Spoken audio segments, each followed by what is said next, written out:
Hi there, welcome back. This is part 2. If you're watching this in order, or if you're doing it in Pulp Fiction style, this could be part 1. I am still joined by the lovely Sarah to my left, to your right. And Sarah, let's talk about people who are having to jump through hoops in the UFC. And of course, when you're talking about having to jump through hoops, I think of Alexander Gustafsson and I think of Rory McDonald. So I want to start with Rory. So here's a guy who's a welterweight, I can't necessarily say the most entertaining fighter, but I'll tell you, a few months ago, he was fighting, Tyrone Woodley, and I thought Tyrone was going to absolutely destroy him, but no. He came out, he won that fight, he should have been in line for a title fight, but no, he's not. What's your thoughts on that? I actually feel really bad for Rory because, you know what, I agree with you. Earlier on, he wasn't that entertaining, but I actually challenge you on his entertaining now. I think that once he lost to Lawler, it was a split decision, so he's only had 2 losses. The first one was by a TKO by Condit. And then his split decision against Lawler. Those are the only 2 losses that he has. The guy's been fighting his butt off. Canadians love him. And now that there's no GSP, Canadians are totally trying to root for him. Canada spends a lot of money on MMA and UFC specifically. Huge. So the fact that it's not showing any kind of catering whatsoever, well, I'm not saying he has to have his butt licked or anything, but I just think that it's just absolutely ridiculous that they were going to have, Lawler-Hendricks 3. No one wants to see Lawler-Hendricks 3. No one wanted to see Lawler-Hendricks 2. Yeah. So I just think that it's really ridiculous. And then no one wanted to fight Lombard. Yeah. And then so Henderson didn't want to fight him. Lawler didn't want to fight him. No one wanted to fight him. Now Rory's stuck fighting him. It's not even on a main card, or the main card for Montreal or anything like that. And I just feel bad for the guy because he's really become a good fighter. He gets picked on for being a pretty boy, which I don't get. It's that's what you got. That's what you got is the guy combs his hair. Okay. Yeah.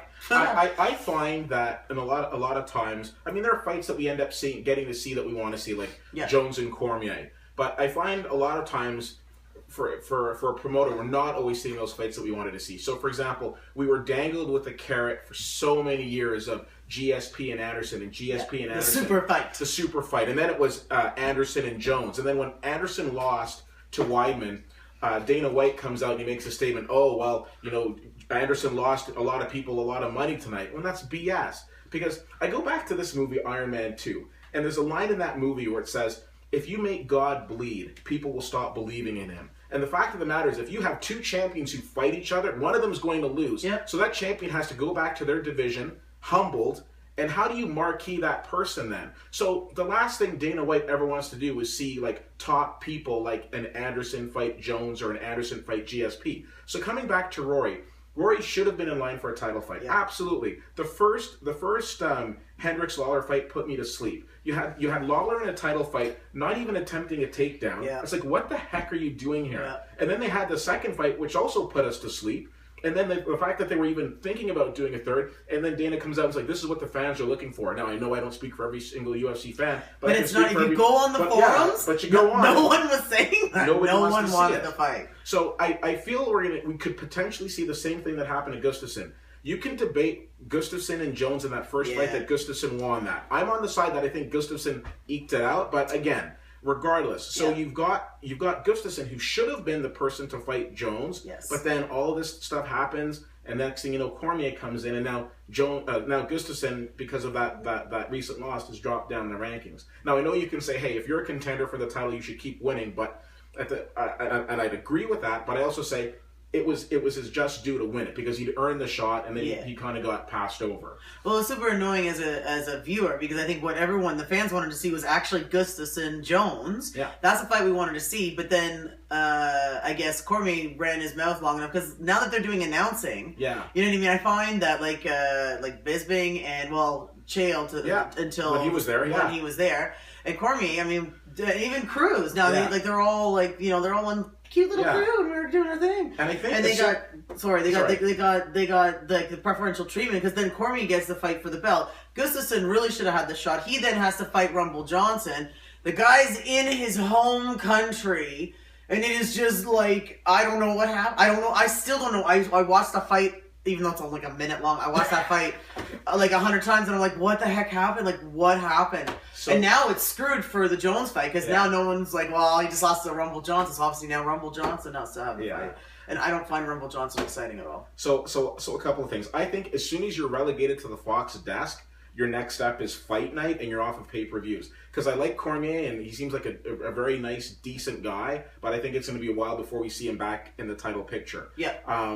In regards to the Gustafsson Johnson fight. So here's the thing, went back on Fight Pass, and I looked at the Johnson fight against, I think it was Little Nog. And I just thought to myself, this guy has explosive power. Yeah. Just explosive power. And I also remember him taking out Phil Davis as well. Like, just explosive power on this guy. And I thought to myself, I mean, you could always make the argument, if somebody catches you, you're done. But he just came out like a pit bull. And he went after Gustafsson. And I think Gustafsson's style is kind of like, seemed to be a little more laid back. And he just attacked and caught him and just kept going at him. And I think the fight probably went on a little longer, just probably because of the previous fight. With who was it? Was it Mir? No. I can't remember. But you know what I mean. Yeah, and it was miscalled. It was miscalled. Dan Henderson. Sorry. Thank you. Yeah, Dan Henderson. So it's one of those things where now he's going to end up fighting Jones for the title. But here's the thing. So Jones gets to go and defend his title, and then it comes back to the drug thing. And I hate to keep bringing that up, but then you think to yourself, okay, well, you watch a fight, and then you wait patiently for the drug results, and hopefully everybody's clear. Yeah. But if they're going into it clean, I mean, Jones has got a lot of tricks up his sleeve, but Johnson's just like a man possessed right now. It's true. It is true. He's got a lot of thunder. Yeah. He did not start his career off with a lot of thunder. No, not at all. It was super shaky. Yeah. And maybe that's why I'm a little biased against the guy, because I'm just like, meh. Like, I think Gustafsson was supposed to be set up to win that fight. Like, I think because it's in his home country, that like it was just like such a big build-up. I felt bad for the guy. Like, I really felt bad for the guy. I don't even think Rumble Johnson thought it was going to be that easy, because obviously he rocked him right at the beginning, and it was just enough that right after that Gustafsson wasn't himself. Like, you could tell that he wasn't comprehending, nothing was happening. And now it's going to be Johnson-Jones, and then the same thing, like, well, Jones has never been caught with drugs before. Like, I still think a lineup of hookers bum. He was trying to party one night. I'm not condoning it. No, don't give the guy a break. But it's not right. But I don't think it's an addiction. I think he was partying one night and he just like did some dumb stuff. And again, my thing here is that, and I said in one of my previous blogs, I'm not giving John Jones a pass. I'm not giving Anderson Silva a pass. I'm not giving Diaz a pass. My whole thing is that understanding that they had things in their system, and it's not like they didn't know.